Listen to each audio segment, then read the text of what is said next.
November.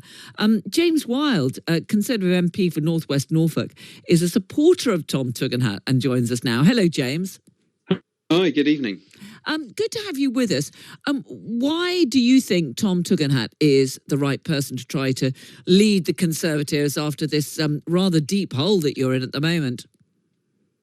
Well, for me, Tom's got the character, he's got the Conservative values and the ability that we need to lead a strong team and to unite the party so that we can rebuild trust with the British public based on Conservative principles and reconnecting, as you said in your introduction.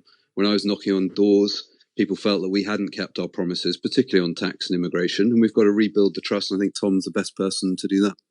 He's seen as a centrist candidate, more of a one nation figure. Are you at all concerned that that actually might count against him when we think that the Tory membership, the ordinary party membership, who are going to choose from the final two candidates once they've been whittled down to that, are considered pretty right-wing? I mean, this is the electorate that gave you Liz Truss as leader. Well, I don't really think it's about right or left labels, to be honest. I've worked with Tom closely when I was advising the then Defence Secretary on defence and security issues, where he has got exceptional experience and is a strong proponent of more defence spending. He voted against the national insurance tax rise. So I think he can appeal to members across the party as the best person. I think Tom's an optimistic person. He conveys an optimistic view of conservatism, what we can achieve. And I think we need to rebuild the trust with the British public and keep the promises and do what we say that we will do. Yeah, I mean, you mentioned his defence interest. He's a former Special Forces soldier, served in both Afghanistan and Iraq. How does a candidate like Tom Tugendhat define himself against his rivals without the infighting that he says he wants to end? Isn't it almost impossible to have a leadership contest like this without it being seen as different Tory figures fighting over the future direction of the party? Well, I think it's about the tone and focusing on the ideas that people had. I think the previous leadership election we had, in some respects, that got out of hand, and we had these head-to-head debates, which I don't think added much to the perception of the Conservative Party at the time.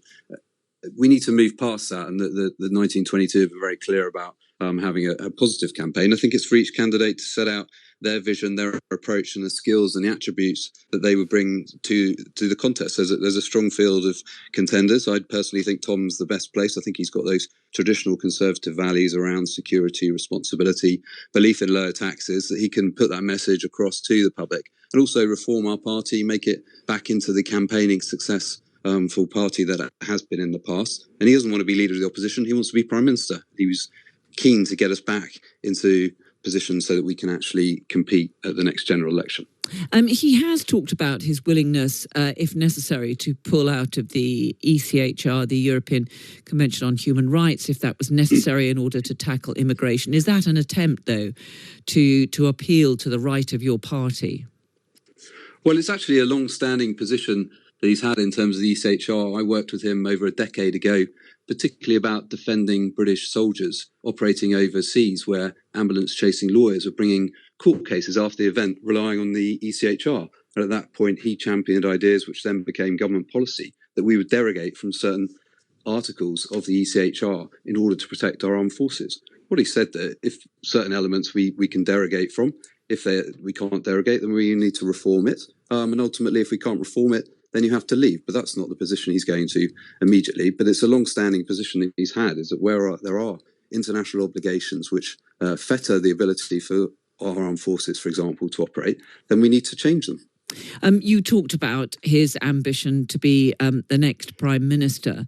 When you look at your party's performance at the last general election, and when you see where you are in the polls and so on, do you not accept that it's going to be very, very difficult indeed to get back into a position where the Conservatives could be challenging for power in 5 years' time, given the huge majority that the Labour government has got? Yes, absolutely. I worked in opposition when William Hague was party leader.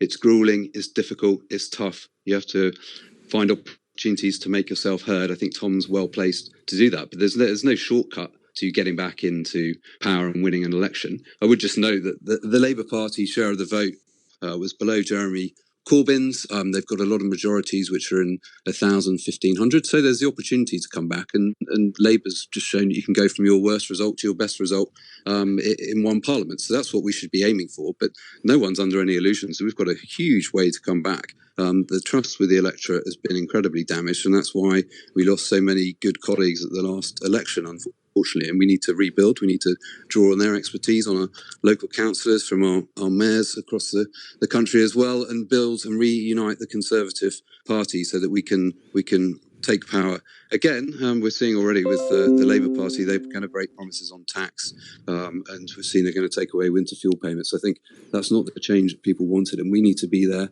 as an active opposition, challenging and calling them out for that. James Wild, Conservative MP for North West Norfolk, thank you very much indeed for joining us.